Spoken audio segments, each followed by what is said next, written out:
Hall co-lead. I have olive skin and dark brown curly hair. I am sitting in my living room, and the background I have chosen is a forest with fog.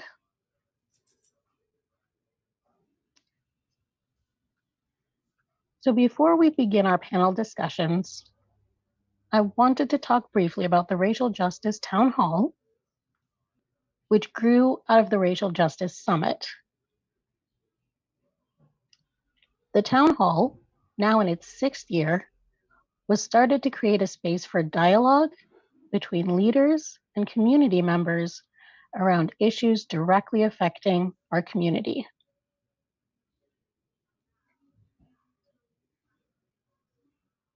This year, the topics our panelists are discussing are about disability justice and environmental justice, and in particular, those issues as they impact our community locally.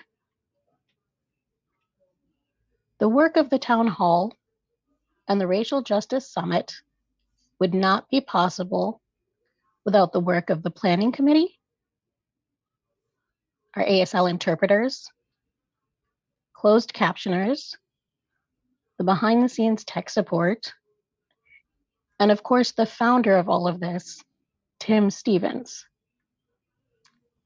And I would be remiss to not mention Ann Mason, who, though taken from us too soon, will continue to live on in this work.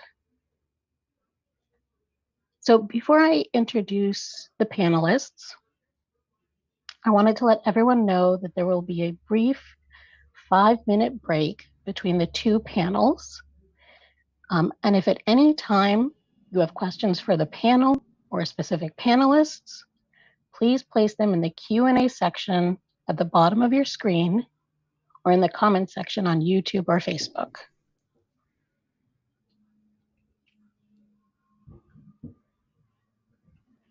All right, let me begin briefly by introducing our panelists on disability justice. First is Dr. Claire Cohen.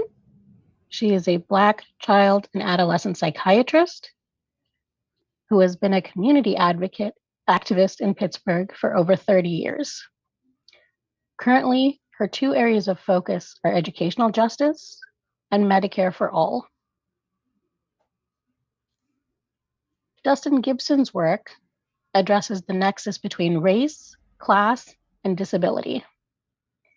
He's worked on the ground with Centers for Independent Living in Southwest PA with a focus on deinstitutionalization and youth self-determination.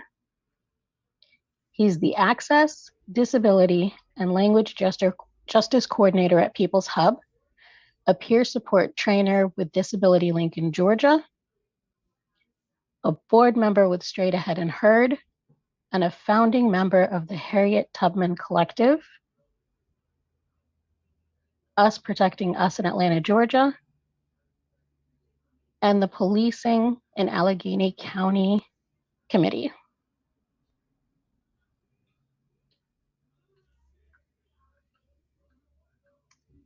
Next, we have Ann Casper. She is a documentary producer at WQED. Her work focuses on uplifting local voices to provide a platform for Southwestern Pennsylvania residents, highlighting the region's social inequities such as racism, classism, mental health, and gender identity. Her latest project, WQED's series Voices,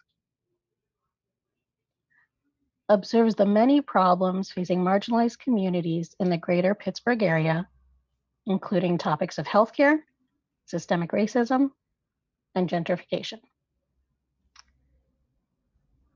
Finally, Paul O'Hanlon is our moderator tonight. Mr. O'Hanlon is a 1979 graduate at the University of Pittsburgh School of Law.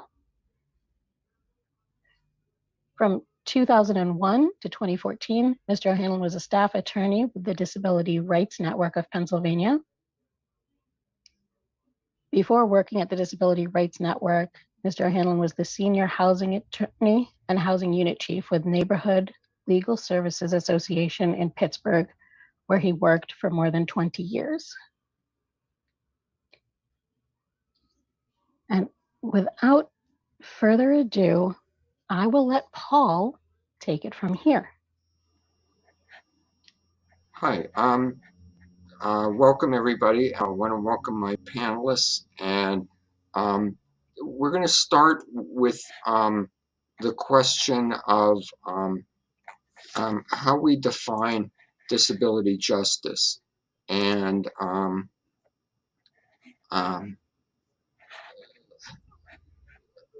don't know if anybody has an answer they wanted to offer.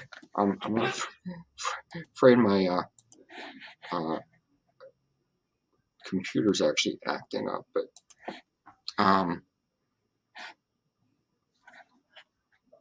Dustin, can I ask you to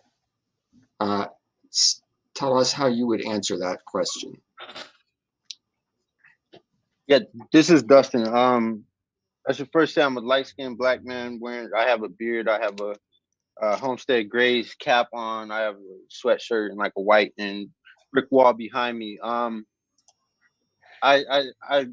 had some time in Pittsburgh, maybe like 8 years. I live in Baltimore now, but I'm currently in Detroit. And yesterday we went to the Grace Lee Boggs Center. And I think a lot about Grace Lee Boggs' work when I think about what disability justice articulates as it in terms of like what labor is. And one of the keepers of Grace Lee Boggs and Jimmy Boggs' house, they were talking about the work of disability justice as one of questioning like what is human and who is human, and professing its importance because of that. So I think we'll probably get into discussion about like the delineations between like a rights-based framework and disability justice, but I don't have like a succinct definition. There's definitely, you know, principles that have been put forth by Black and Indigenous and queer folks maybe 15, 20 years ago. But I think what disability justice is to me in defining it is challenging ourselves that to ask different questions around what is humanity, how do we define disability, how is disability manufactured, how is it created, who benefits, who profits, who exploits. Like, I think it is an invitation into questions around disability that no other frameworks have given us up until this point.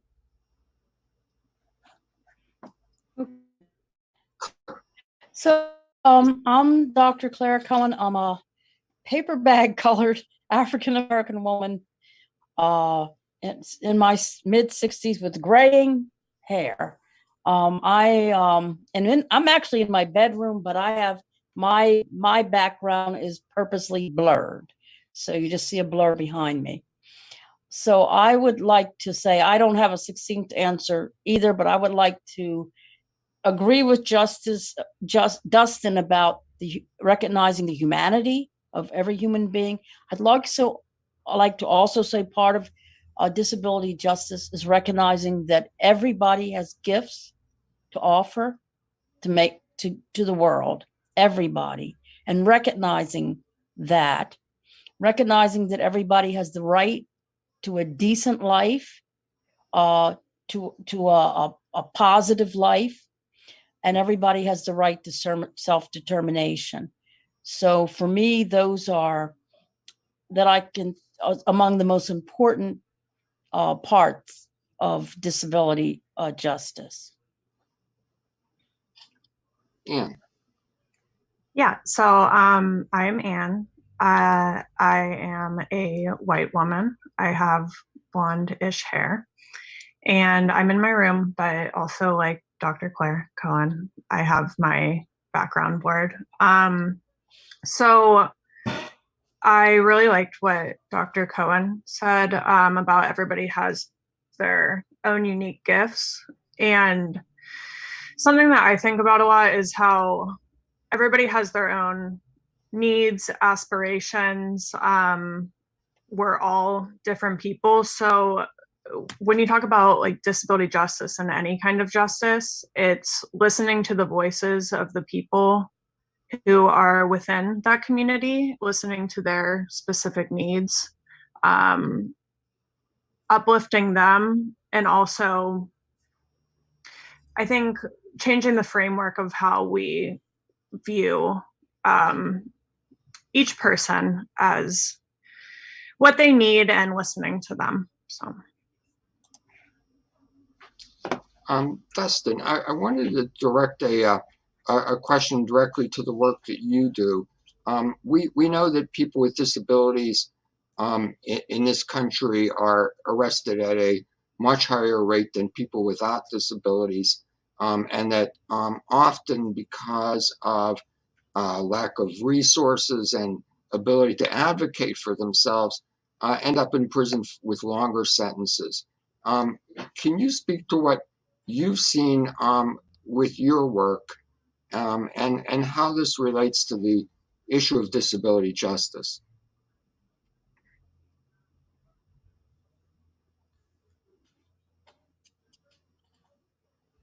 Yeah, this is Dustin. And I mean, I guess I would add to that to say that, like, not only are disabled people arrested more, but they're incarcerated more. They experience a harsher experience during incarceration. They're more likely to be killed during interactions with police. And I mean, the list goes on. So when I think about like the carceral apparatus that, you know, exists as the prison industrial complex, I would expand that to like include psychiatric institutions, asylums. And I say that because I'm thinking about the historical linkages between the initial asylums, which were prisons, right? And then the prisons become asylums. And then all of these other places in which people have been warehoused, and all of those have been places where disabled people have occupied them at much higher rates than any other group.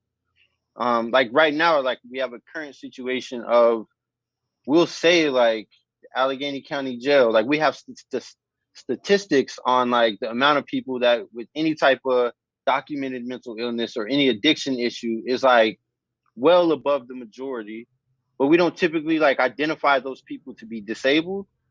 So I think a part of this is like us missing the mark as a collective, as a society, as to like who is disabled and who isn't.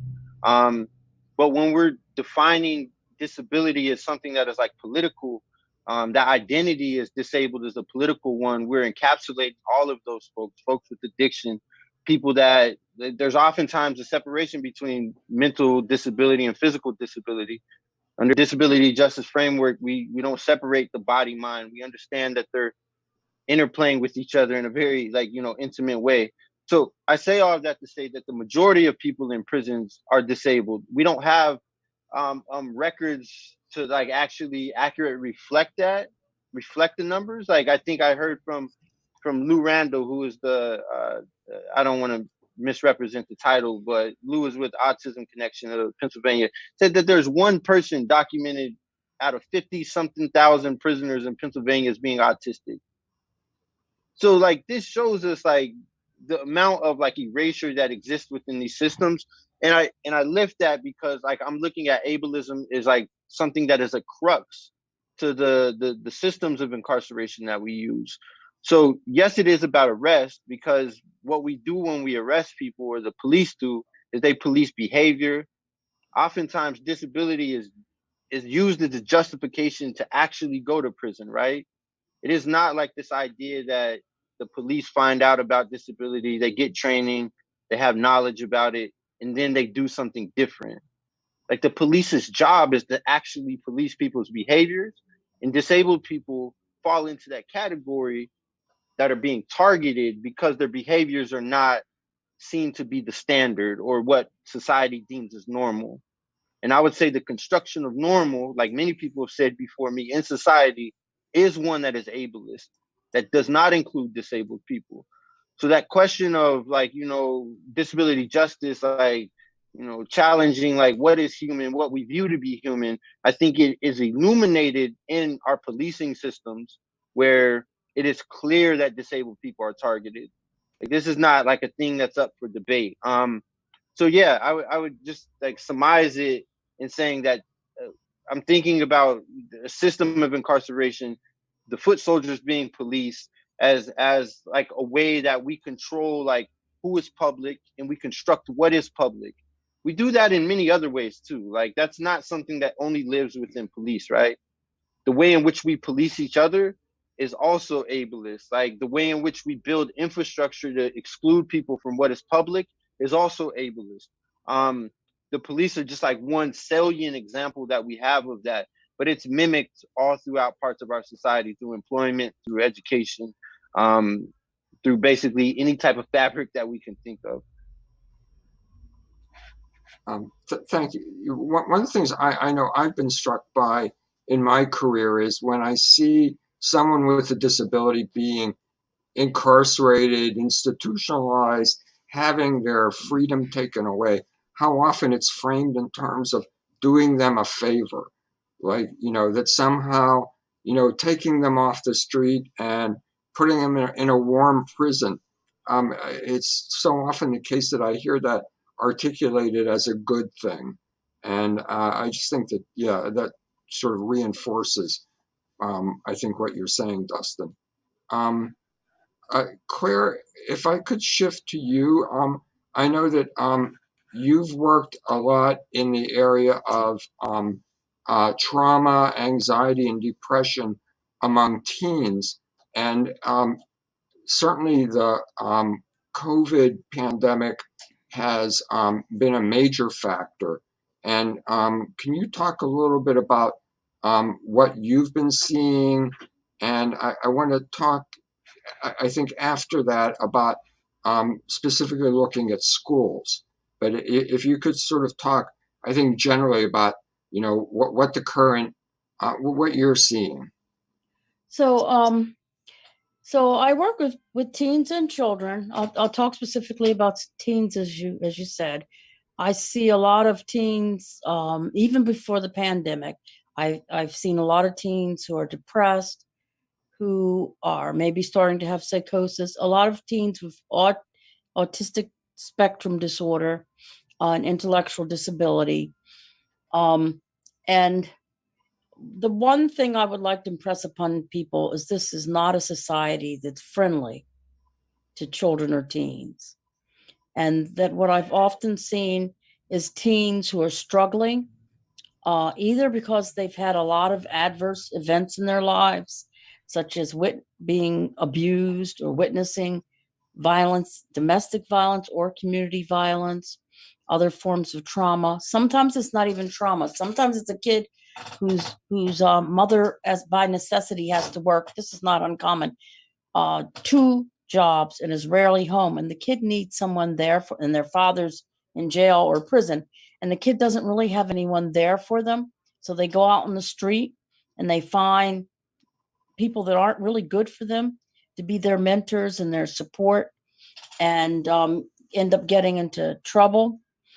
So I see a lot of children and like that. I see a lot of autistic teens, and I don't like to say autistic. I see a lot of teens who are on the autistic spectrum disorder, who have autistic spectrum disorder, who are struggling to find their place in society and find their way, who often get targeted and criminalized when that is not what they really need, but someone who needs to understand their special neurological and sensory needs and how to help them negotiate that in a society that is all too often not friendly to meeting their needs. With the pandemic, teenagers and children have really suffered with this pandemic.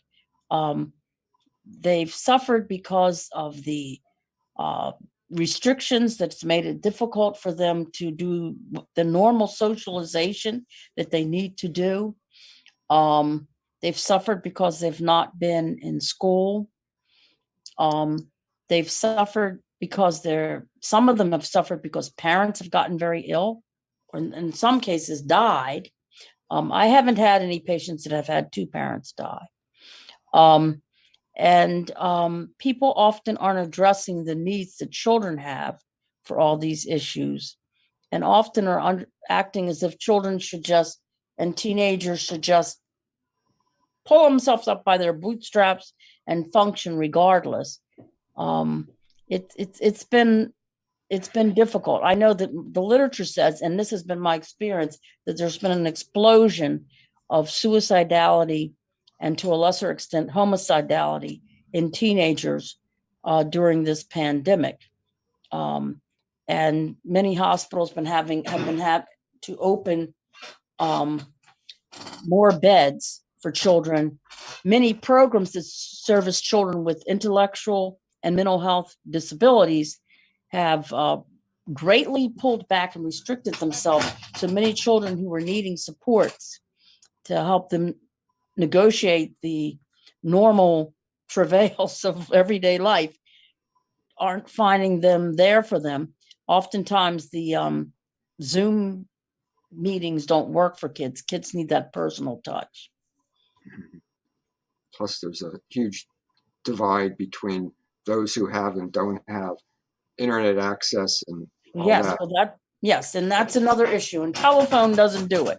Yes, and even when they have internet access, a lot of the kids I see, their internet access is this phone, and I can tell you, it's very unsatisfactory trying to have a Zoom meeting on a telephone. So, Claire, as a follow-up, I know that probably most everybody would acknowledge that these are huge problems, but the question is, what are we doing about it? And I know that for years you've advocated for youth around changes made in schools to reduce trauma and get students the support they need.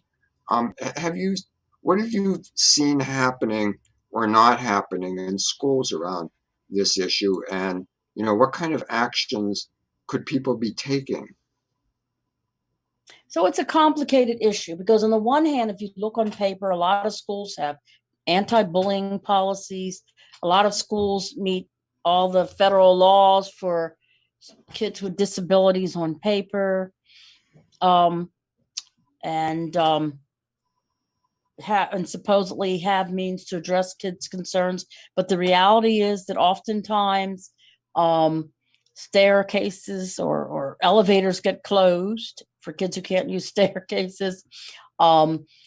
Social workers and counselors are overburdened with paperwork, so they don't really get to spend the time that kids need.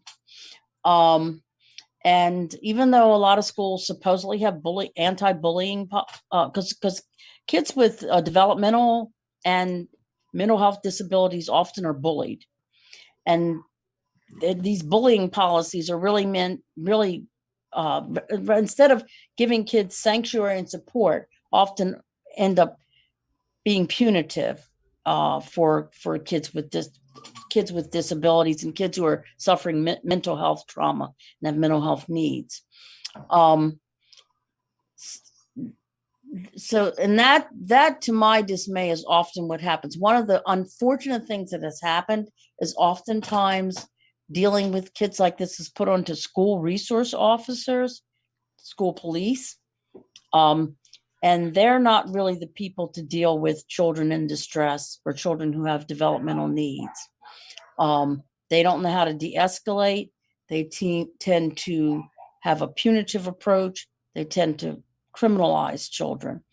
I've seen a number of cases of children with autistic spectrum disorder be criminalized because of their tendency to have these outstanding outbursts, and end up having to go before a magistrate or something, instead of people recognizing that what they need is de-escalation, and what they need is an environment that helps them to self-calm. And for children who are affected by trauma, once again, they need there's a sanctuary. There's something called the sanctuary model. They need a trauma-informed school environment that helps them to calm and get support when they need it. rather than taking this punitive and criminalizing approach. Yeah, now, I'd like to get back to some of that in a bit, Claire, but I wanted to bring Anne into the conversation. Anne, you're a documentary filmmaker and made a documentary about the lives of people with disabilities and in challenging situations, and kind of curious what you bring, what your perspective is, what you've learned, what you've been seeing through your filmmaking. Yeah, so I'm definitely not an expert, but I do make films that regard people's voices from the Pittsburgh and greater Pittsburgh community. The documentary I made, we just finished it up yesterday, and it's airing in an hour and a half, so it was tiring.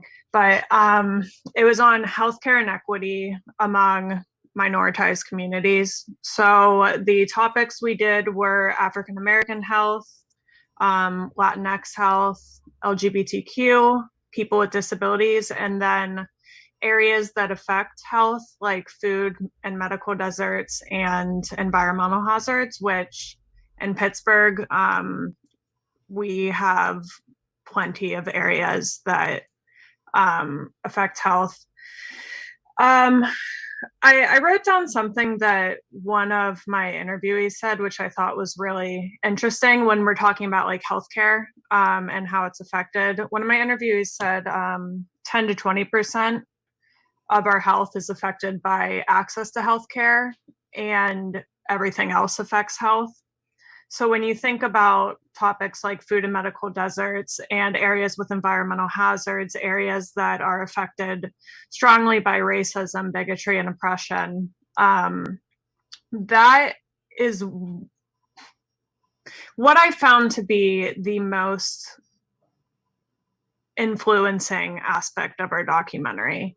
How people are treated in this country and in this region really affects health. So when you go back to everything, it's a very simple answer, but if we don't change the way that we're treating people and separating people, especially in Pittsburgh, because we're such a segregated community here, how we treat people with disabilities, how we treat intersecting communities, it's not going to get better if we don't start treating people better, if we don't start educating healthcare practitioners and ourselves about every different group's needs, every different community's needs. And I learned a lot about the disabilities section that I never knew before. Healthcare among people with disabilities, whether it be physical disabilities, mental disabilities, people on the autism spectrum disorder. We really, as a society, we don't acknowledge people with disabilities. We don't bring them to the forefront. We don't hear their voices. We don't include them in policy making. And that's detrimental. Something that I found most discouraging is we talked to one woman with physical disabilities and a rare disorder.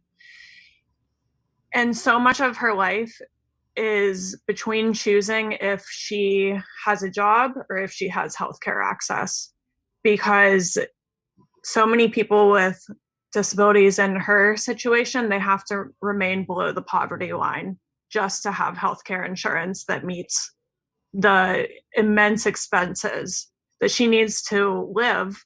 And that's not, in my opinion, that's a pretty horrible thing that our society does, is that we don't offer the same healthcare to everybody. Certain people, specifically financially stable white people, get better healthcare than others. And that's the most disappointing thing that I found from my documentary. But a lot of people here in the city and in the greater Pittsburgh area are working for healthcare justice. among people with disabilities, among people with mental illness. So there is somewhat of a silver lining here, but our city is behind on meeting different people's needs. So that is one of the biggest things that I learned in every interview I did. They had a positive opinion about universal health care. So, yeah. So, some general questions I wanted to ask, and I think probably I would address this to each of the three of you because I think each of you would have slightly different answers. But really, what are the steps? What are the radical steps that an average person can do day to day to help remove or challenge some of the stigma around disability and mental health?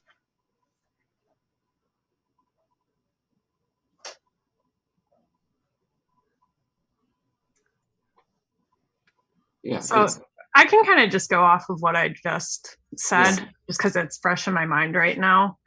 And it's simple, but for the general everyday person, I think we really need to change how we think of each other as a community. We need to start thinking of each other as a whole community rather than segregating ourselves. And like I said, I think I grew up in Pittsburgh, the suburbs around Pittsburgh, and obviously I still live here. And I think that's a huge problem in this area from my experience living here. So the average individual, I really do think that it comes back to supporting each other and seeing each other as part of a whole community. That is my opinion, so. Dustin or Claire?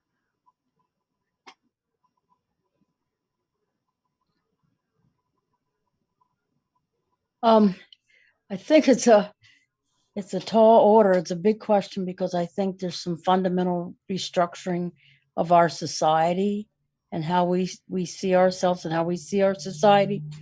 I think there's a lot of myths in our culture that we need to attack.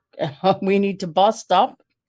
So there's this myth of individualism and that everyone, that this is a free country. There's this myth that this is a free and democratic country in which everybody can do whatever they want and make it. And that if you're not, quote, successful, if you're not making it, it's your individual fault. So we need to think about how do we change that mindset. We're a community, we're a society, and how do we help people to see that how we structure our society, our community plays, I'm not saying that there isn't some individual aspect, but how we structure our society plays a big role in how people function. And how do we build community? How do we restructure our society to build and support community and solidarity? What are the things we need to do to orient our society more towards that? I feel strongly that too often there's an assumption in our society that self-interest and profit will solve problems when it doesn't. There are areas and parts of society where self-interest and profit motive interfere with the ability to help people learn, to help them be healthy, to help them get their needs met. We're not islands. We're part of a group. We're part of a community, and how do we help each other? And too often there's not enough of that. So specific answers, I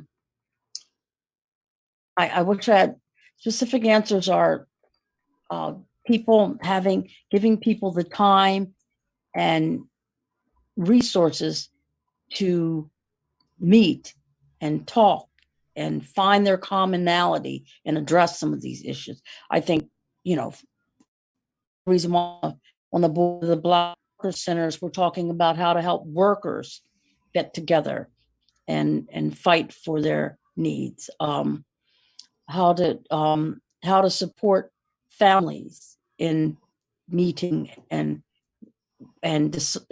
talking and discussing, and then what their needs are as a group and how the community supports those. I know those are kind of vague answers, but those are beginnings, changing that cultural hegemony that says it's me, me, me, me, me, to it's us, it's we. Dustin. Yeah, this is Dustin. I think there needs to be like a sobering look at like the reality that disabled people, like the lives of disabled people in the US and globally. And I think we need to root ourselves in like some actual truths and historical like perspectives that can guide like what we actually offer, right?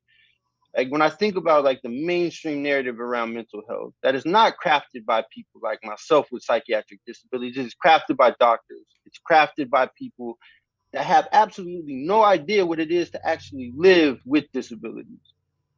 I think that's an important thing to know. Like we have an entire campaign for the past 4 to 5 decades around breaking down a stigma and awareness specifically around mental health that has literally not gotten anywhere.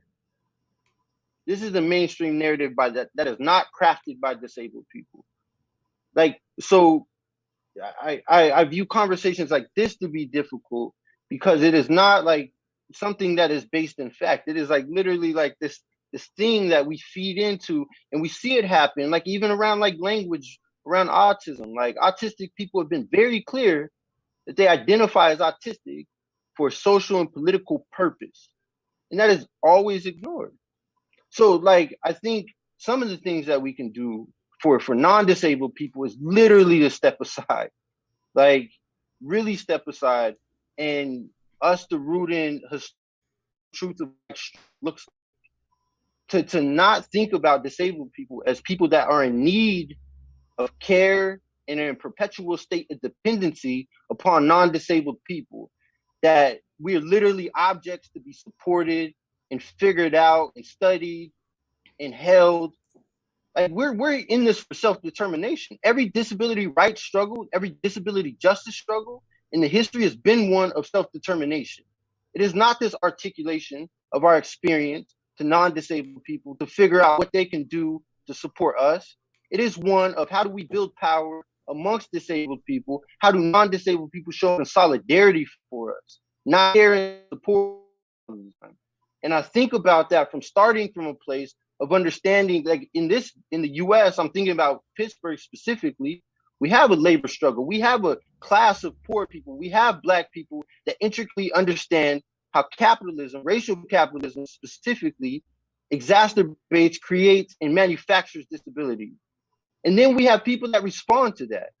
Like I think about like the bench out front of the art house in Homewood created by Vanessa German all of the time as this intervention, this disruption of a failed state that says like we don't need bus stops, we don't need resting places for people to sit on their way to work or on their way somewhere. And just the intervention of a bench means something in somebody's day. So I think about like those type of actions compounded by 1,000 times, is a way to actually fight and struggle with disabled people in a way that is not like literally talking over and offering something that like, quite frankly, is not helpful.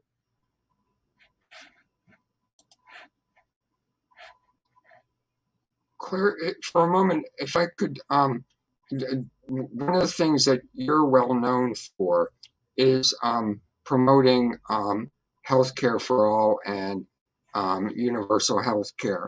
And I know that whether it's the complications of earnings and jobs and access to healthcare, which Anne kind of touched on, or issues of people with mental health conditions where the stress of employment is a factor in whether it affects their well-being, et cetera, et cetera. But could you touch a bit about how universal health care can sort of break some of these kind of knots that we're tied in?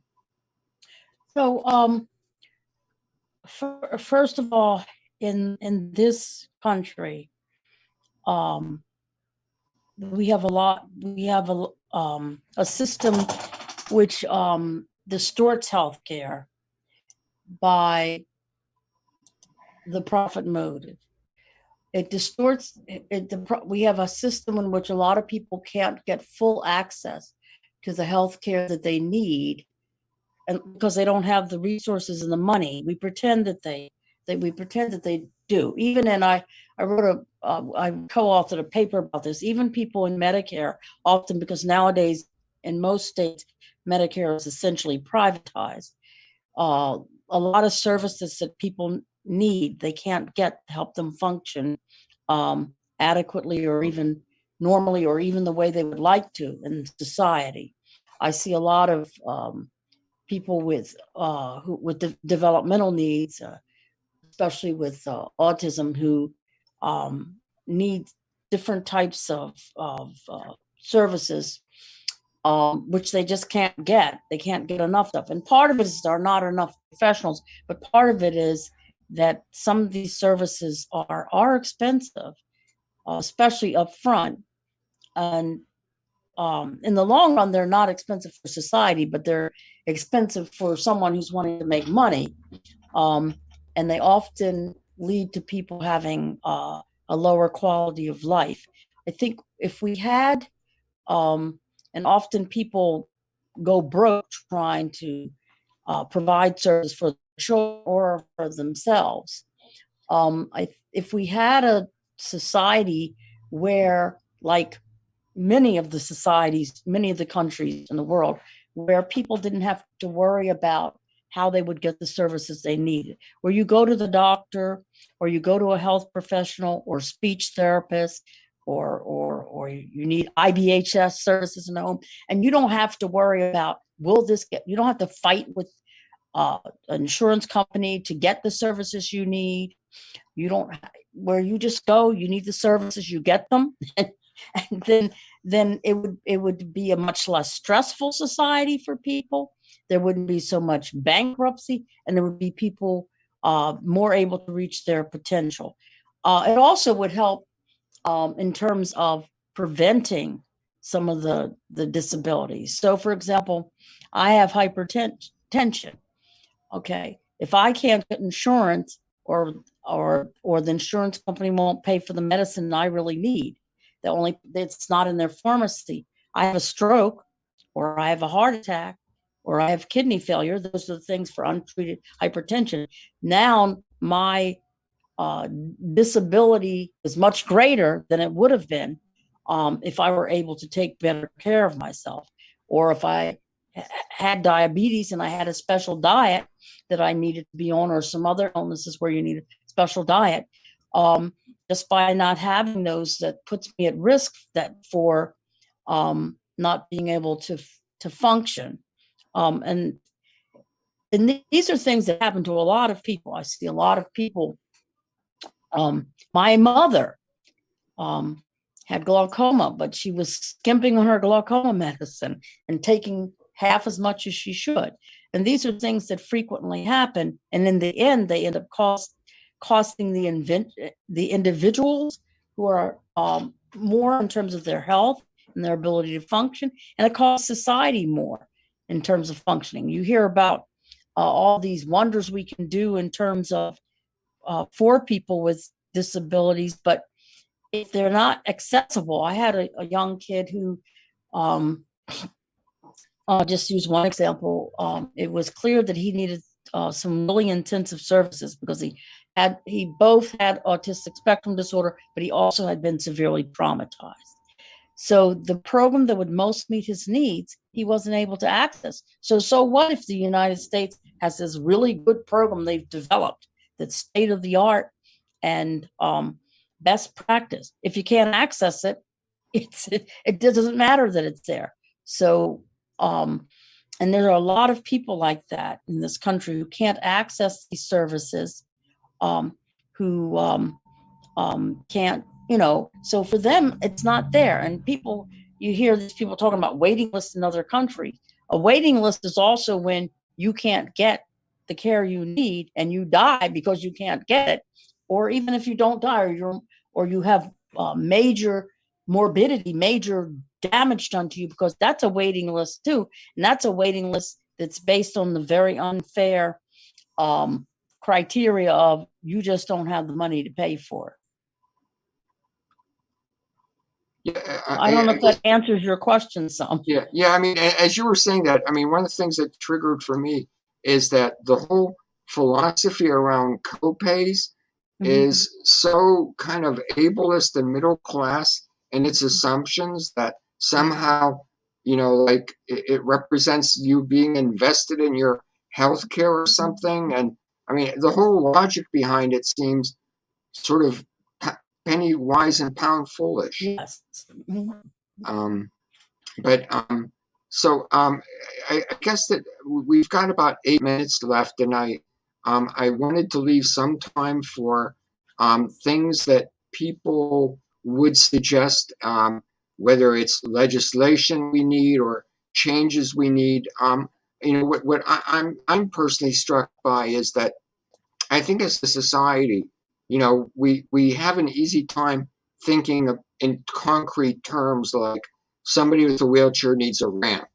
Now, the assumption, of course, is that the ramp is all they need. And once they've got the ramp, they're going to be fully included in a part of the group. And there's a lot of assumptions that I think, we're not good at kind of working through.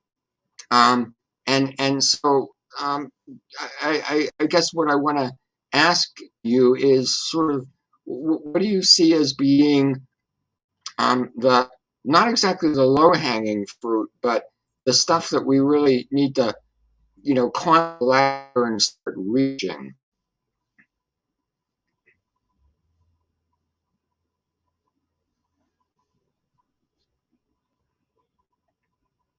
Dustin. This is Dustin. I think that, like, to get clear on like what we're actually up against, I think like we're in a period where we're absolutely fighting fascism.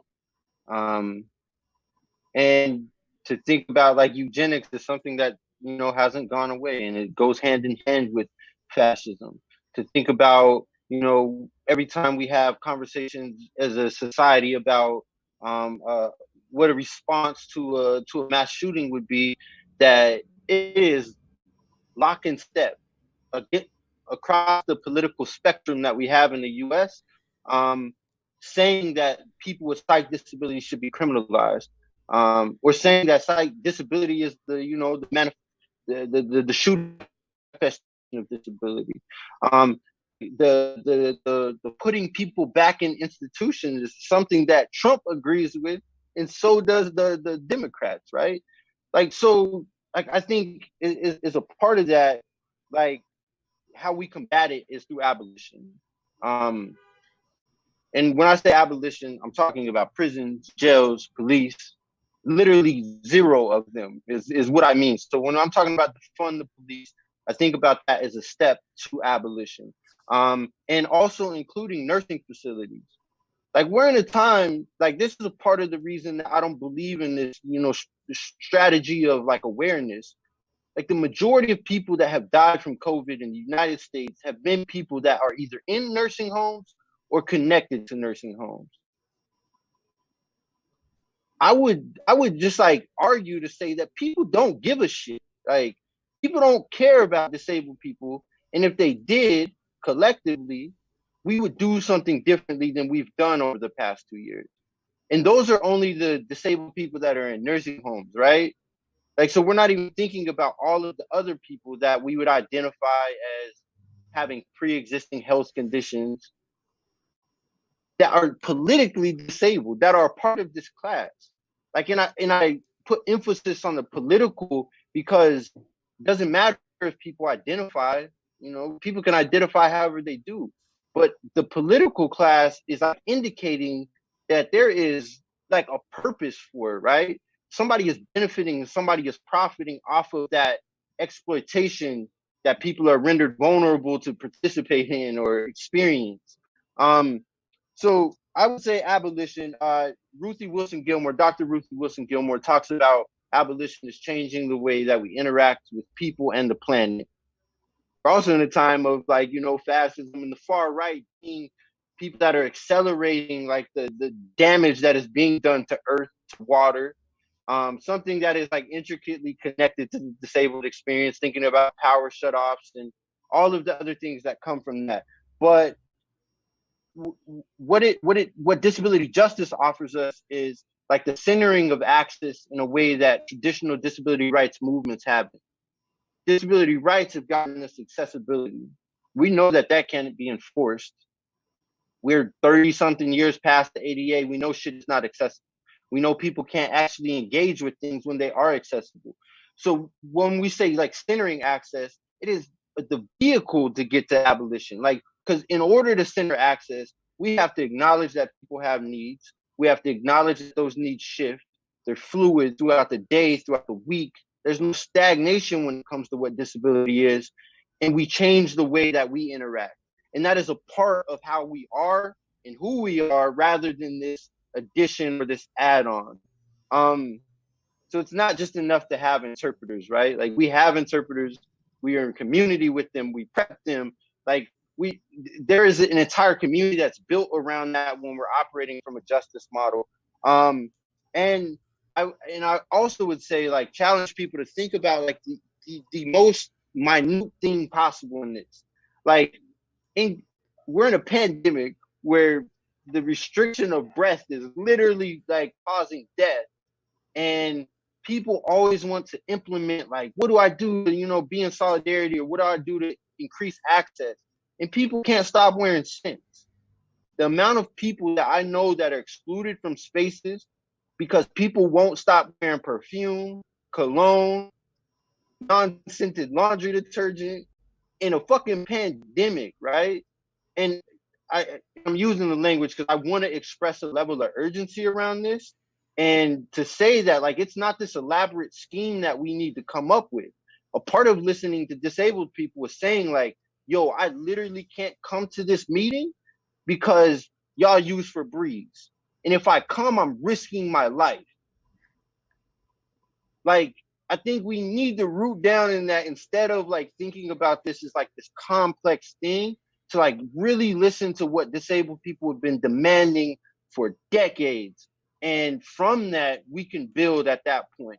But I think so much work has been done by disabled people to literally say what we need to actually show up in a space and survive and exist, that it is on non-disabled people to like backtrack, do the study, to listen, to figure it out in a way that is not taxing and laboring on more disabled people. The bike class, the bike pass, and like the work what Paul has done with a bunch of other people is a clear example of an entire city government, local government, along with advocates that literally just ignored disabled people for however long the ADA protest and the actual law was in place, right? That's decades. And I'm going to stop because I know that I'm running over on time. But thank you. I think you probably gave us a really great summary. So thank you for that. I want to thank our panelists. I think that our time is done. So thank you all. And I'm not sure who I hand this over to. Thank you again for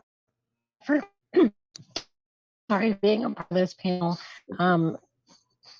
And we're going to transition right now. Right. Thank you all for watching the first half of the panel. We will have the second panel in about 5 minutes.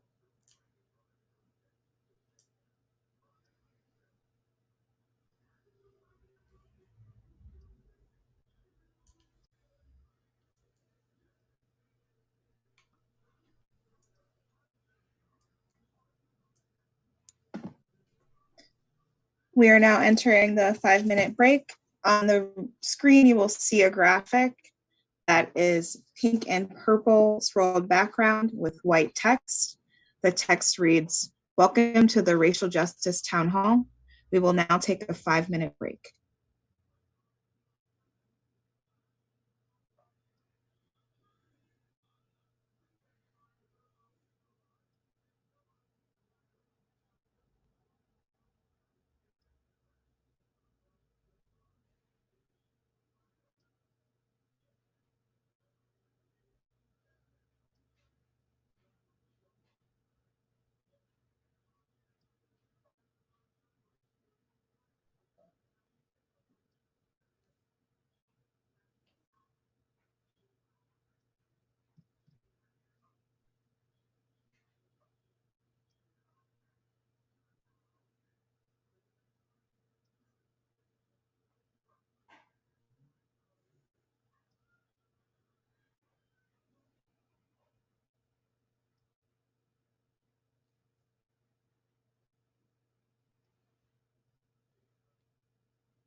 All right, welcome back, everyone.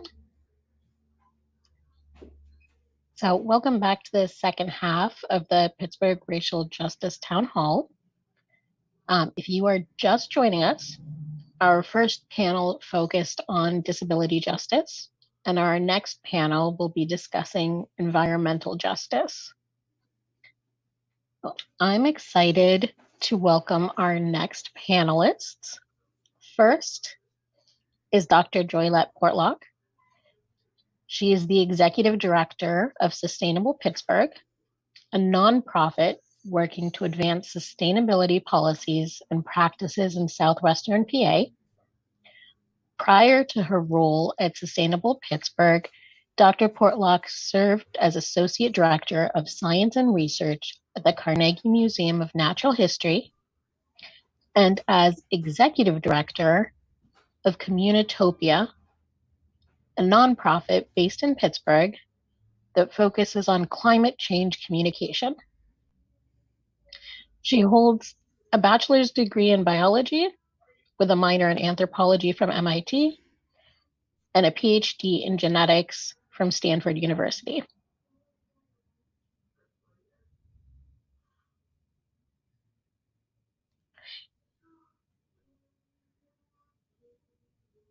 Next is Natisha Washington. She is currently the environmental justice organizer at One Pennsylvania, where she hopes to assist more communities with their environmental injustices and needs. Being a Pittsburgh native, she has always had the goal of improving the environment of her city and cities like it through planning and hands-on work. Natisha studied landscape contracting design at the Pennsylvania State University, where she received her bachelor's in horticulture. She then went on to become a certified master gardener through the Penn State Extension in Pittsburgh.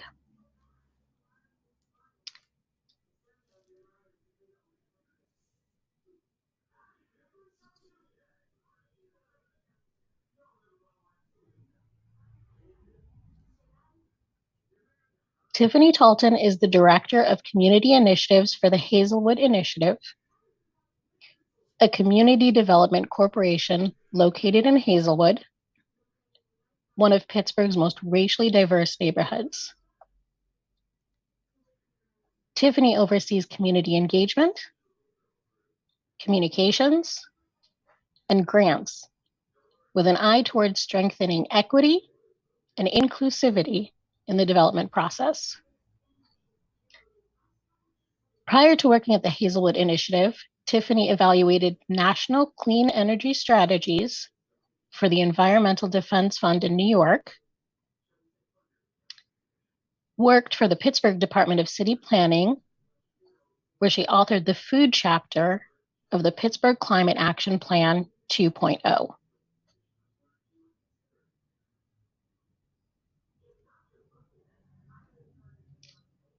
And finally is our moderator, Ariam Ford-Graver. She is the Executive Director of Grounded Strategies, a Pittsburgh-based nonprofit that helps communities to reclaim vacant lots and underutilized land. She is a city planner by trade and self-driven by choice. Ariam is deeply passionate about equitable development, community planning, and land use policy. Her professional work has focused on community-led land use interventions, resident empowerment, civic education programs, geospatial statistics, and GIS mapping. And with that, I will turn it over to Ariam to get us started. Thank you so much, Gada. Good evening, everyone. Really excited to be joining you tonight. And hi to all of our panelists. Excited to see your beautiful faces. And let's just dive right in. I think that my first question is really going to allow you to frame your work in environmental justice in the context of our geographical area that is Pittsburgh. And so I'd really love to know from your perspectives, your relative perspectives, how are environmental injustices affecting Black and Brown communities in Allegheny County today? And we can definitely and will definitely build on these answers. So Tiffany, would you like to go first? Oh, and I apologize. My name is Arian Ford, she, her, and I'm a Black woman of medium brown skin. I'm sitting in my extra bedroom office with an abnormally large beanbag chair in the back of me. So, and a bright yellow headscarf on.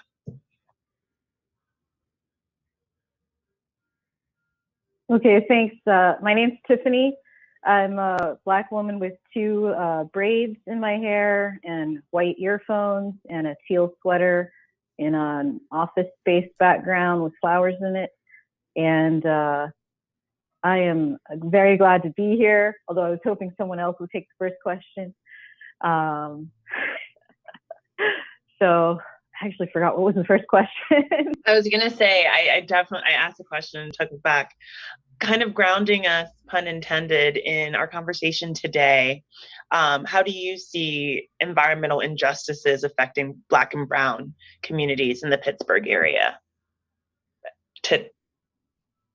Yeah, there are so many ways to go with that, so I'll keep my answer brief because I'm sure other panelists have many things to talk about as well, and I know that we will get into more detail about all of them. But of course, environmental injustice affects the people of Pittsburgh and looking at our Black and Brown communities, our low-income communities, which are simultaneously often our Black and Brown communities, one and the same. The typical issues that you hear about, the lead in the pipes, the lead in the soil, the air quality concerns, whether that is to deal with, a steel plant or a coke works in an area, or fracking in an area, or highways and trains in an area, busy roads like we have here in Hazelwood. There are many different aspects of environmental justice from that framework, and of course my own personal passion of lack of environmental justice when it comes to tree canopy and how that can affect air quality and storm water and flooding in a neighborhood as well. So a lot of things to think about when it comes to our health of our communities and our environment. Jump right on in, y'all. I'm sorry, what did you say, Arian? Oh, I said jump right on in. Go ahead, Dr. Portlock. So this is Joylette Portlock. I am a Black woman with medium brown skin, dark hair, dark eyes, wearing a kind of looks like black, but it's actually a dark gray blazer in a wood paneled office here. And I think that Tiffany did a good summary, honestly, of the environmental justice considerations. The only one that I would add to that is indoor air quality, and thinking about housing quality that has disproportionate impacts on Black and Brown communities. When you start talking about the potential for increased water infiltration specifically, you can negatively affect indoor air quality, leading to more mold. And we know that there's a disproportionate instance of asthma in Black and Brown communities in the county as well. I also want to point out, since I think we may get into a discussion as well about climate impacts, climate change impacts, and action, that both the air quality and the water issues are related and are things that we would expect to be exacerbated by climate change as well.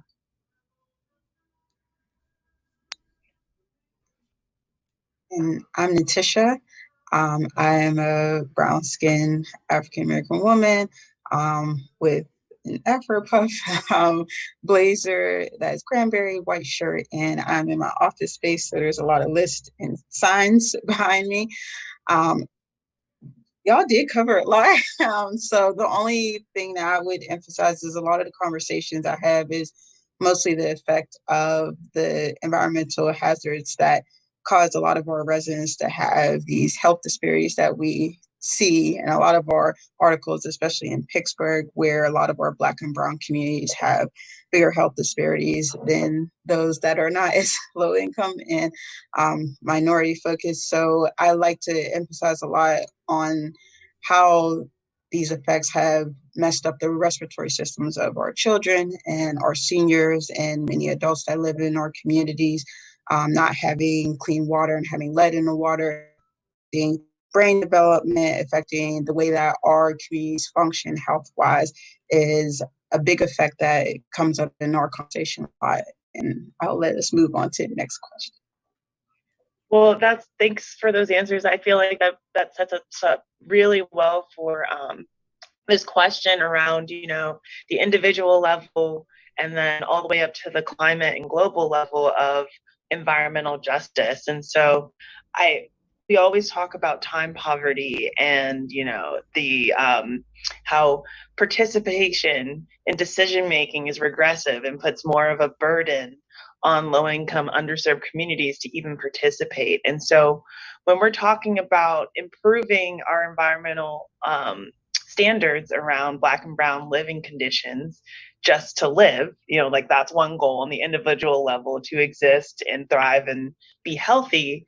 At the same time, you have these community threats that these environmental justice issues are creating, and we oftentimes will refer to that collectively as climate change and climate resilience and preparing for that. So as so many of our communities, especially people who are under-resourced, their communities, in their communities are underserved, have the most to do with the least time, how can they affect this issue? How can they protect their families, themselves, their communities?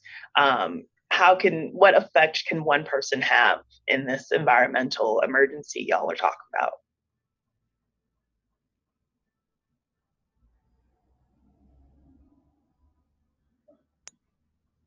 All right, I'll go. This is Joylette again. I think that, it's a very good question, right? And I think that the concerns that you raise around time poverty are real. I think, though, that we also need to recognize that when we talk about I think especially when we're talking about the global issues like climate change, but even when we're talking about very local issues at a community level, I think that we can often feel like the responsibility for correcting those is on us as individuals. And that is kind of crushing and unfair to us as individuals. I think that we largely need to start really recognizing and acting from a framework that recognizes that these are collective problems and they require collective solutions. So as much as resources and time allow, it's important for people to act collectively and be organized and work with groups that are working on these issues in whatever ways feel right and comfortable. There are many different ways to engage decision makers around these topics. And I think that the more that we can work together to have our voices heard and to make sure that the community is part of the conversations, the better. This is Natisha. I definitely agree 100%. This is Tiffany. I definitely agree 100% with Dr. Portlock. I feel that it is too much to ask individuals to fix a problem that is a society-wide problem that they didn't cause. And just to give a small example, Dr. Portlock brought up the indoor air quality issue, which I'm really glad that you brought up, because our houses in Pittsburgh are very old. And when you are living in poverty, it is next to impossible to fix them and bring them up to standards that you need. And at this point, it's next to impossible to move somewhere that that has a good housing market for you that you can afford within the city of Pittsburgh. I mean, just from my own personal experience, I recently moved because there was flooding in our neighborhood this summer from all of the storms that we had, and I had a mold issue and I had to move.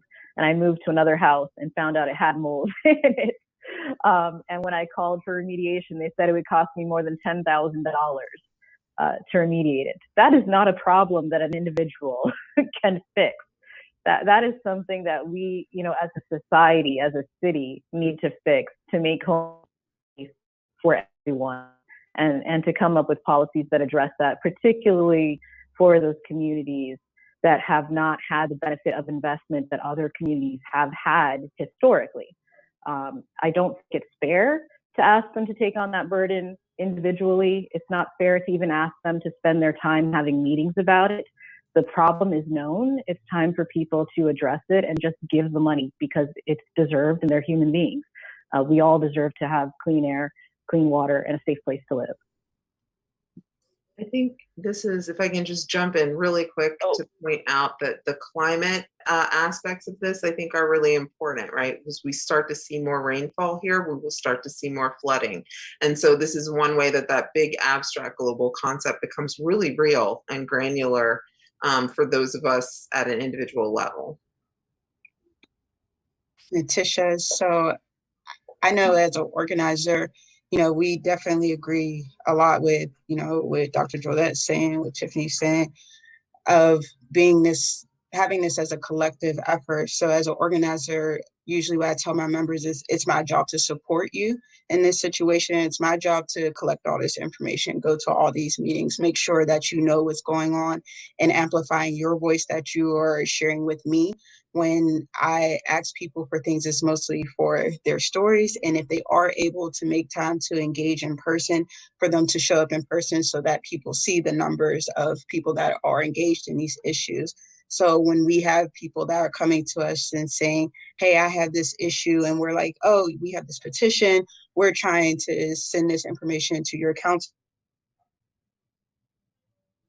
people, would you be able to share your story or write a statement? It's something that's very helpful for us to then be like, there's 500 people that say that this is an issue, and we have all of their names and addresses that they live in your district, and these are your voters. So having just like a moment to write down a comment and send it and have it be in public comment as a record of this is a resident and these are residents that are concerned about this issue does help a lot when we're trying to like advocate and move for these policy changes to deal with a lot of these issues.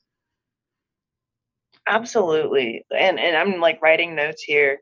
What I'm hearing is that, this is not the residents' individuals, their problem to bear.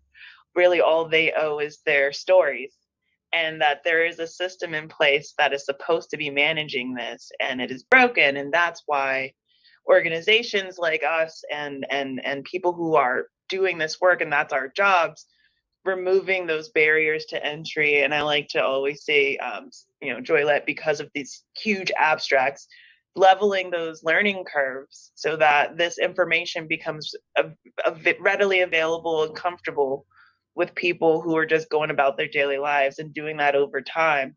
A big part of our role, and particularly in the nonprofit field, organizers and community educators.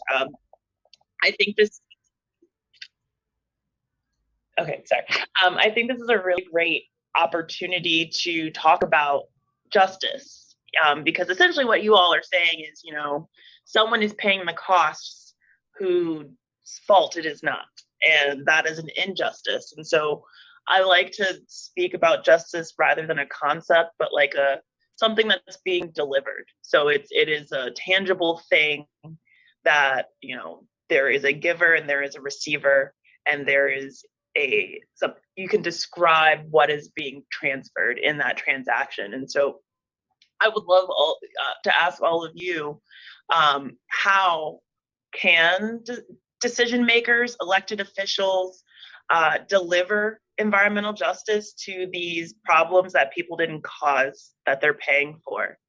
And maybe if it's easier to point out examples of who's doing it well in our region, or if there's ideas that you are working on in your work about how, you know, quantifying that delivery of justice. I can go. This is Natisha. So I think there are two things. So removal and investment. So the removal of these facilities that are causing harm, and if we aren't removing them, then setting standards that are based on people's health and not just a number that they think is a good number to have. I think a lot of the standards as far as emissions and the amount of pollutants that we're allowing in our air and water should definitely be lowered for the sake of the health of the community. And if that is not something that these facilities are doing, then they need to be removed from those communities.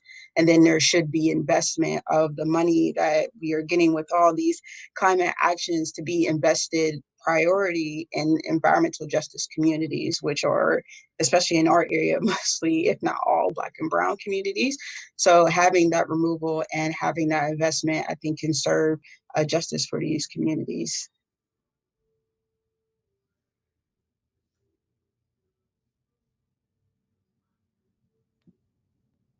So I think this is Joylette. So I guess there's a couple of things. One is thinking about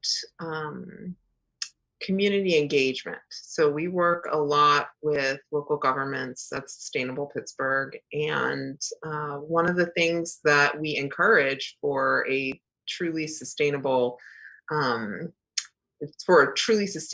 path for institutions like local governments is to, part of that is community engagement and really working with people in the community to make sure that those voices are heard and are part of the process. I think those are the kinds of deeds that get the job done. There are lots of words that are said about incorporating community voice, but a really truly inclusive community engagement process is a big part of how that gets done. I think thinking about what Natisha was bringing up, I think there's also a big importance in understanding where the different responsibilities lie in the different pieces of government and the different agencies that are making the regulations. And so there's a big component of this also that is public education as part of that engagement, so that people can understand, you know, why limits are set where they are, who's responsible for that, where those opportunities for engagement exist, and at what times those opportunities are existing for public comment and engagement too.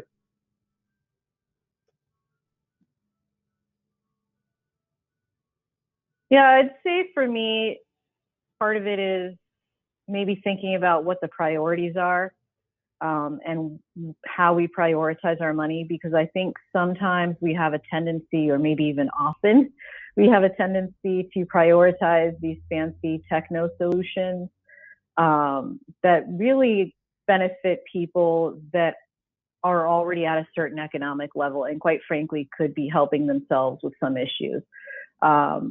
Not to say that, you know, everybody doesn't need help, but certain people need a bit more help than others. And I think we should prioritize them because, as I was mentioned previously, they have historically not been prioritized. They have historically been, you know, disinvested from. And so, you know, I'm not looking, to have equity, we need to make more investments in certain areas. And so, you know, something that I think about often is, you know, we want to have climate resilience, and we talk about, you know, we're going to have EV charging stations, right? And we're going to have all of these electric vehicles. But the communities of color that are suffering from the coal plants and the coke plants and the steel plants, how do electric vehicles help them? I mean, they may lower the entire city's emissions, but specifically for their neighborhoods, if we start using more electricity that's not from renewable, clean sources, we are actually effectively increasing pollution in those neighborhoods. And so you've just spent a lot of money to help people get electric vehicles, and the neighborhoods that can't drive any vehicle at all because they're so impoverished are not benefiting from that. The neighborhoods that are right next to the dirty electricity producing plant that is supplying energy to those electric vehicles are not benefiting from that. I would like to see more prioritization on giving big investments, financial dollars, to communities of color, to environmental justice communities to help them transition. If you wanted to do electricity here in Hazelwood and give people solar panels, which I'm hoping to do, it is very difficult when you look at the fact that their roofs are falling apart and they cannot afford to fix them. So we need to have investment in roofs and not, a loan for people that can't afford to pay back a loan. We need actual investments in the infrastructure. We need investments in changing the whole house over to electric. If they don't have an electric car, then let's help them get an electric stove so they're not breathing in all that terrible emissions. A lot of houses here don't even have those fans to take the exhaust out from the stove that's in their house. So there needs to be a real comprehensive look at what justice means in terms of bringing that equity aspect of investing in the communities that have been historically disinvested in, and making it possible for them to benefit from this clean energy revolution, from all of these sustainability measures. To take it to another step, I talked about trees. What is the point of having a lot of actions to plant trees in communities of color if you plant them in places that are later on going to be bulldozed for development, or they're planted in places that are going to fall down because they're going to widen the street later on? Or they're going to have the trees fall down because they've got all the utility lines above ground and the trees can't grow tall enough to actually get strong. Why don't we prioritize those neighborhoods for putting underground utilities so that they are both climate resilient from storm damage and having blackouts, and also the trees that we've just paid for have a chance to survive a bit longer and provide that benefit of air quality and stormwater retention?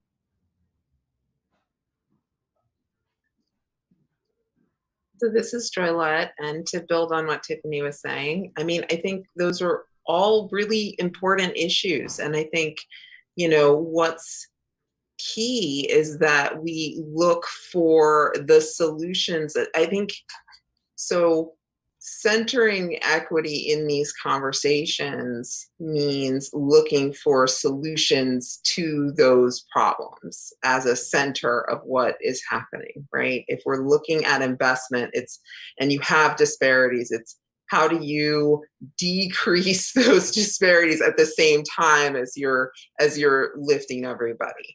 And so, those very good questions about investment in EV infrastructure need to happen with a deep understanding that we need to be talking more about mode shift, and we need to be talking about mass transportation. If we're talking about vehicle electrification, that also means buses and heavy duty vehicles that are producing diesel pollution in EJ communities. And it means that if we're going to electrify vehicles broadly, then we need to be thinking about where that electricity comes from and thinking about the energy transition at the same time. It means that we need to have investments, as you're saying, in place for LMI, low to moderate income solar.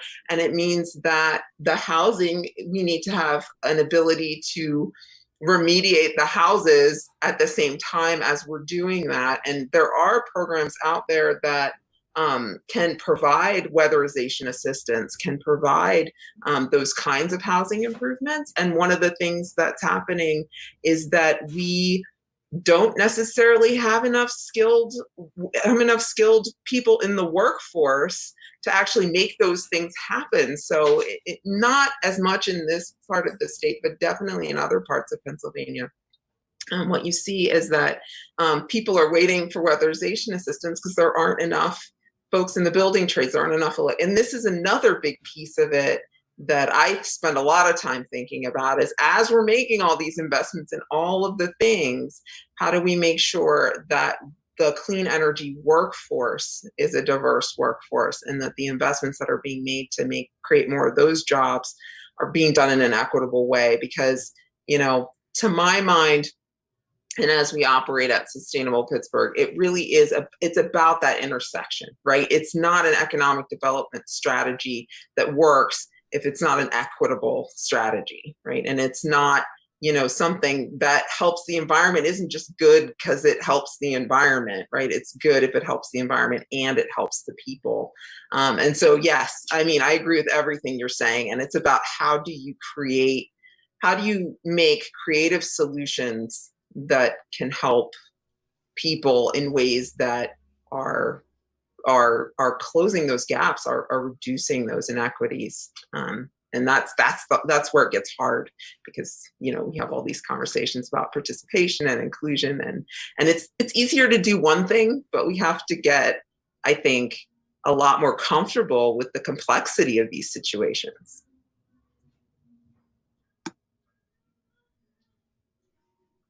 Natisha, did you go off mute for a second? Did you have a comment or? No, okay. I just want to continue on this line of thought.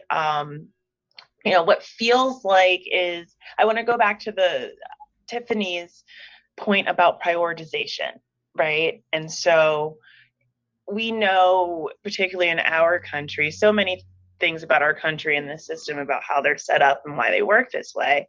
We live in a 4-year election cycle, essentially. And the nature of decision making and the political gain, so you say, is, you know, taken into account more than we might like. I think it leads to situations like you may have been talking about, Tiffany, where you have so much excitement around a particular solution because of maybe what kind of attention it draws, and there's ribbon cuttings and there's all the things. How do we overcome this short-sightedness that's baked into our system? A couple of things I've heard is like getting people to actively practice their citizenship and to use their power as citizens and residents on a regular basis. I'm most interested about that. But how are you also in your work trying to overcome that cyclical nature of this is how we've always done it, the short-sightedness of our system in general?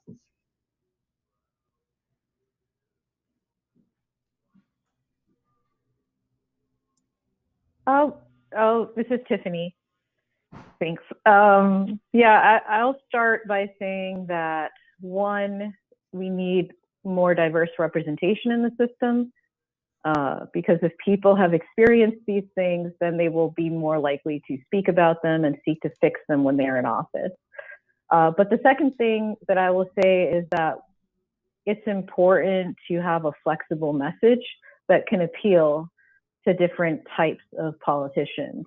You know, talking about mold in people's homes, that's an indoor air pollution issue. That is a public health issue. You know, that's a children's issue. That it's a housing issue. So I think it's important to be able to craft the problem in a way that speaks to different kinds of people and helps them understand why it's important for them to care about it. Yeah, this is Natisha. I agree with Tiffany, because even when we were getting the lead safety plan together and presenting it to council, it was their personal connection that they saw with their own families and with the issues that we were explaining about lead poisoning in children that really got them to really come on board with our issue and advocate for it in their own positions. And I do agree that we do need more diverse people on these boards. A lot of these people are company focused, and a lot of people work for companies that are part of the harm that are making decisions about these policies and where this money goes. And we don't have a lot of community focused people on these boards. We have a lot of older people. There's not a lot of younger people on the board. And I think Dr. Joylette mentioned this. There's a lot of people that don't even know who does what.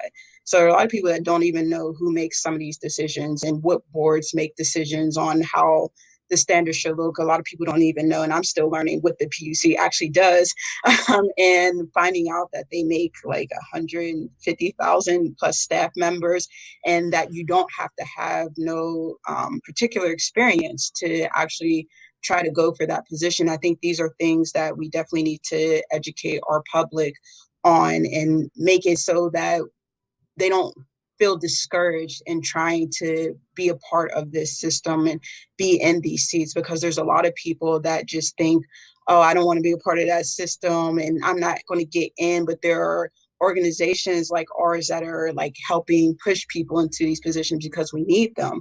Because if they don't do it, then they're just going to have in their tight-knit community that I'm finding more and more, they'll just have like relatives or neighbors or people that are close to them that are for what they're trying to have come out in these decisions replace these seats, instead of people that are for our communities and in our communities replacing these seats.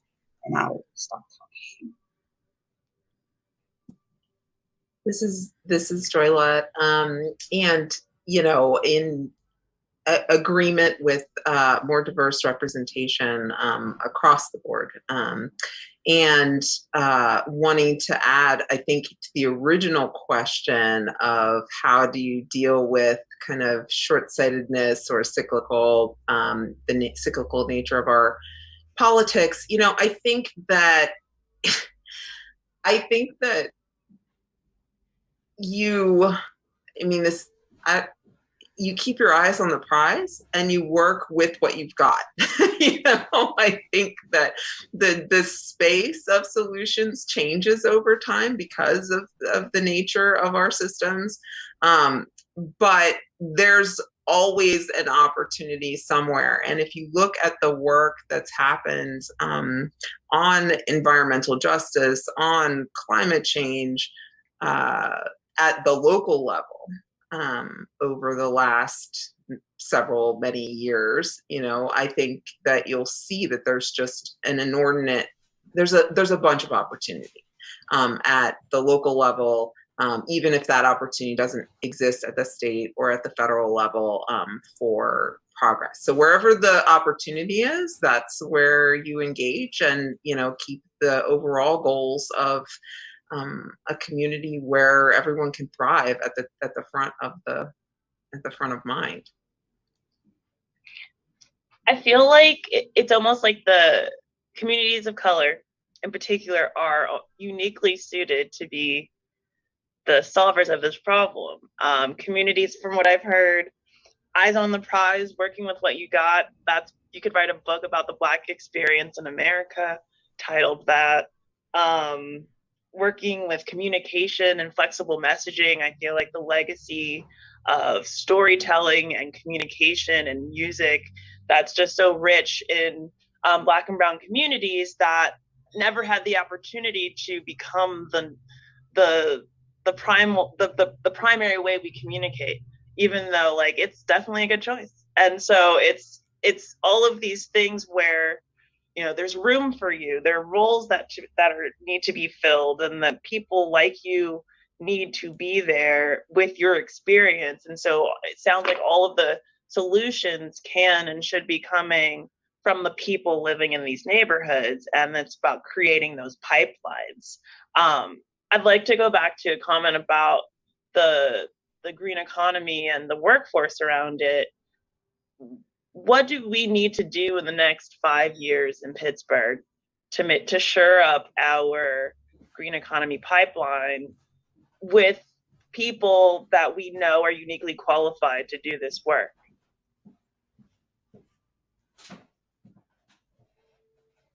This is Natisha. I can go. So definitely one of the things that I do like seeing that already exists in Pittsburgh is a lot of these job training programs, especially for our returning citizens. And there are a lot of people, especially in Black and Brown communities, that have barriers to employment, and having these programs where they can be trained up for these jobs, these good quality jobs that pay well, is definitely a goal that I try to push a lot of. So with just transitioning, there's definitely needs to be an emphasis on making sure that these that they have these programs before they just start creating these jobs and have them in the communities in which these jobs are going to be created. And on top of that, having an education system for green education within schools as well, so that, you know, younger kids and even high schoolers that might want to do some work in green jobs as well can be educated on this work, because this is a new economy that is emerging and it's not going to go anywhere, obviously. And a lot of the people, especially those that are in the fossil fuel industries, are going to lose out on an economy that they've been a part of so long. So making sure, especially people who are already in like fossil fuel jobs that we know are going to be replaced by these green jobs, are trained up to then transition to those jobs, is definitely something that we need to have in place for these communities. To your point, and Dr. Joylette, I'd love for you to comment on this as well. These are global jobs, right? Like these are solutions, making that leap to the large concept. Climate change is an issue everywhere. And so this isn't just skills you're going to be able to use here and now. It can take you literally anywhere. And I feel like, again, opening doors that have previously been closed for Black and Brown communities and engaging with the rest of the world in lots of different topics, including climate change. Dr. Joylette. Yeah, this is Joylette again. So there's so much I could say on this topic because it's something of, I think, particular interest for me. And we've been working and talking with players in the ecosystem around clean energy job, workforce development, and renewables and clean energy adoption for at least the last year, kind of on this very issue of how do we make sure that, you know, that this is an opportunity for us to fix inequities, offer pathways and pipelines. And so, again, there's so much I could say, but in the interest of time, I'll just try and be concise and say that the key pieces here are making sure that there are training programs that are going to get folks to where they need to be for whatever certifications that looks like. And clean energy is a pretty big space. And to Natisha's point, there's a lot of opportunity right now for people to become certified or trained in a lot of different things that lead to green jobs, right? Green jobs is a kind of catch-all phrase, or a phrase that maybe doesn't mean a whole lot, but what that actually is it's everything from manufacturing to, you know, heating and air conditioning. It's secretarial. It's, you know, it's a lot of, it's building trades, it's electrical, it's a lot of different things. So there are many different certifications that can qualify you for a green job. And so making sure that training programs exist to support the workforce that we know we need and we know is not nearly currently as diverse as it should be. So that's a piece of it. There's a piece with connections to employers, because there are companies that are hiring folks for these jobs and they need to be working in concert with the training program so that the programs are producing graduates that are employed and that the programs are strong. And there's this other piece around community engagement. Again, super important for making sure that people in the communities have access to and awareness of those jobs and those training opportunities, so that there are pipelines that exist. And currently in the region, we have a number of players doing a number of these pieces. And it's about how we put all that together to really build an equitable workforce development model here in the region that can scale to meet the need, because there's gonna be a need for this, and we want to make sure that we're closing gaps wherever we can. So I'll stop there. Yeah, this is Tiffany in the teal sweater and two plaits.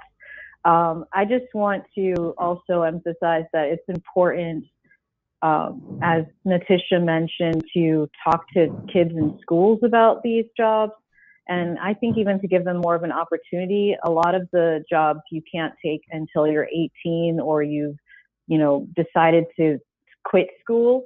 I don't think we need to wait that long. I would like to reach some of the kids while they're still in school and give them some opportunities. I'd also like to emphasize Dr. Portlock's comment about green jobs being very ambiguous. There's a lot of focus on installing solar panels.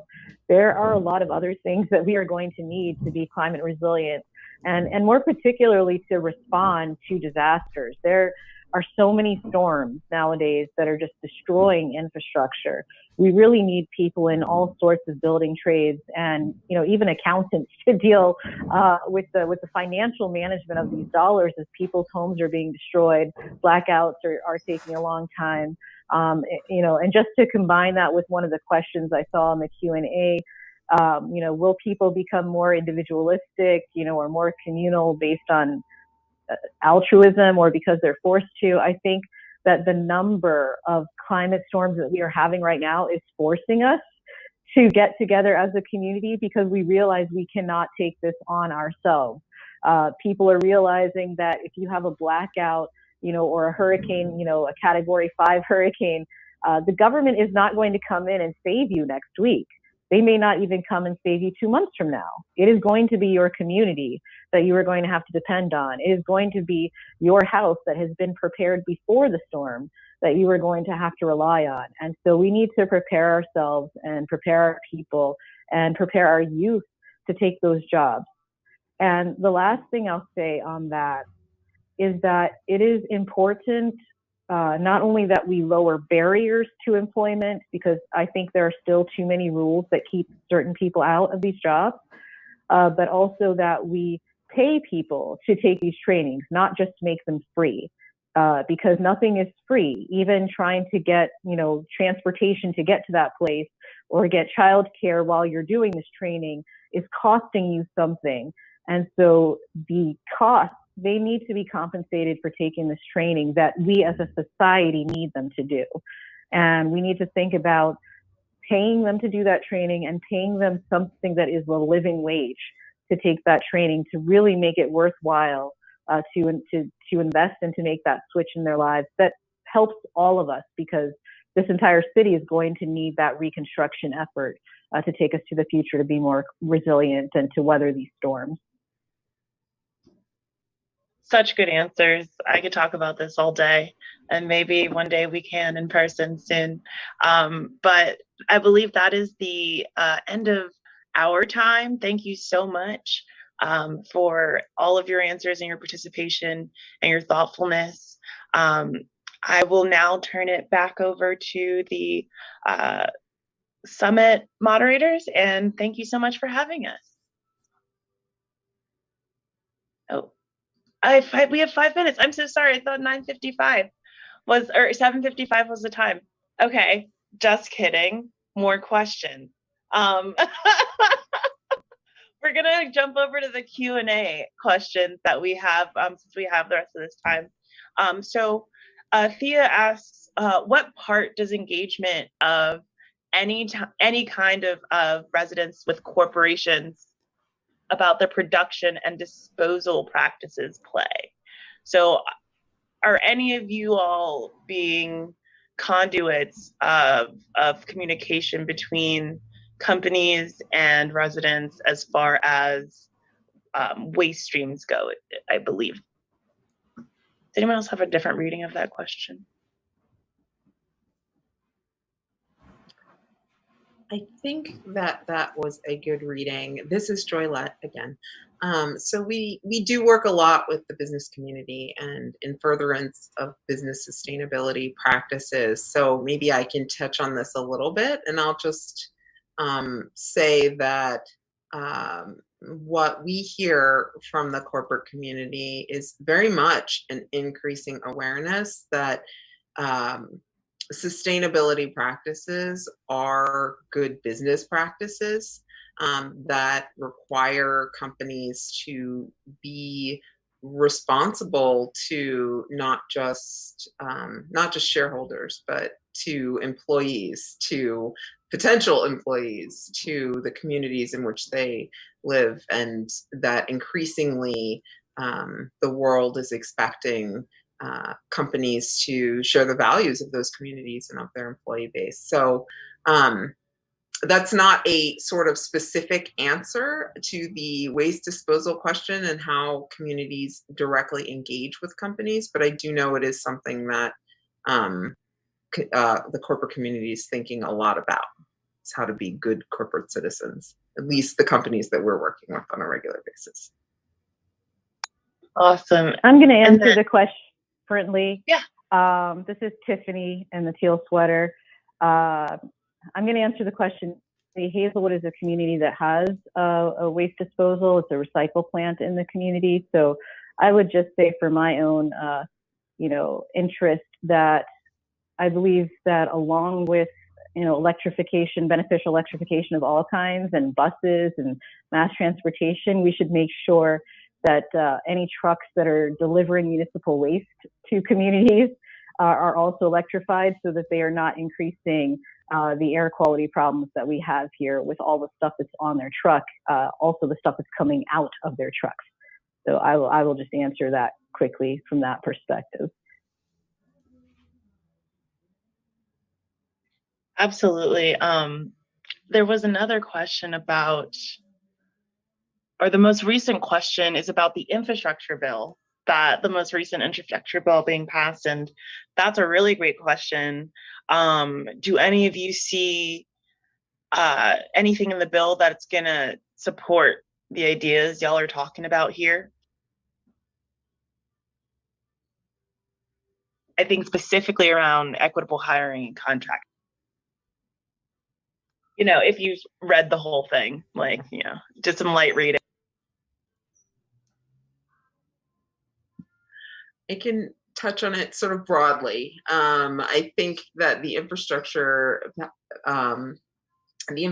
bill, the one that has just passed, is going to offer a number of really important opportunities for investment in the region, and investment in a lot of this stuff, potentially encouraging, there's the potential for expansion of lead line replacement. There's, a lot in there about how we, build things more sustainably, and that of course ties into the employment conversation as well. So it's about how that money is spent, and there are a number of questions, I think, right now about how to encourage decision makers to take sustainability and specifically the equity pieces of sustainability into consideration as that money is put forward to improving the region.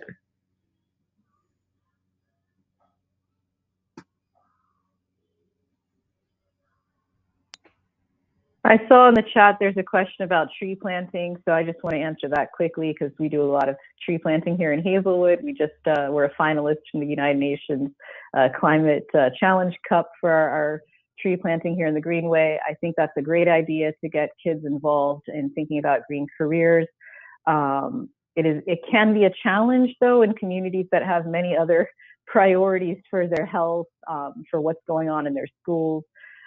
So making it accessible, hopefully will be a little bit easier after the pandemic, quiets down a bit and you can get more into schools. And also making sure that it's possible to plant trees in areas that are convenient to get to.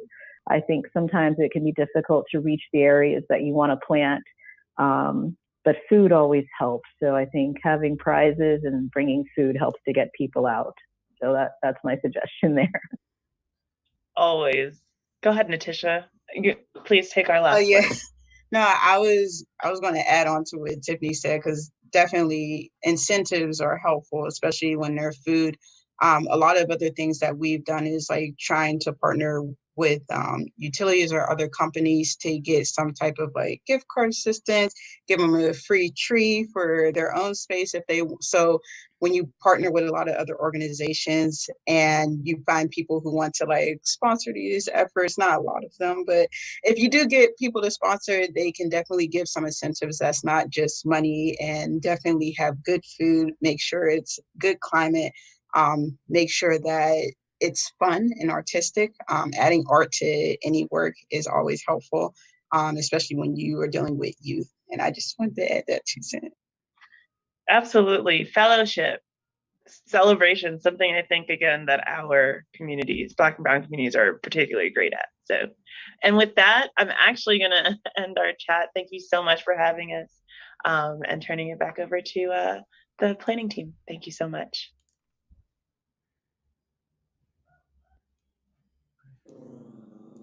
Greetings, everyone. This is Kevin Jarbo, and on behalf of the Racial Justice Summit and Town Hall Planning Committees, we thank you all for joining us this evening.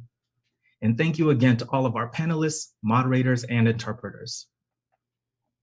The summit is now in its 24th year and was created in response to the murder of Johnny Gamage by police here in Southwest Pennsylvania 25 years ago on October 12, 1995.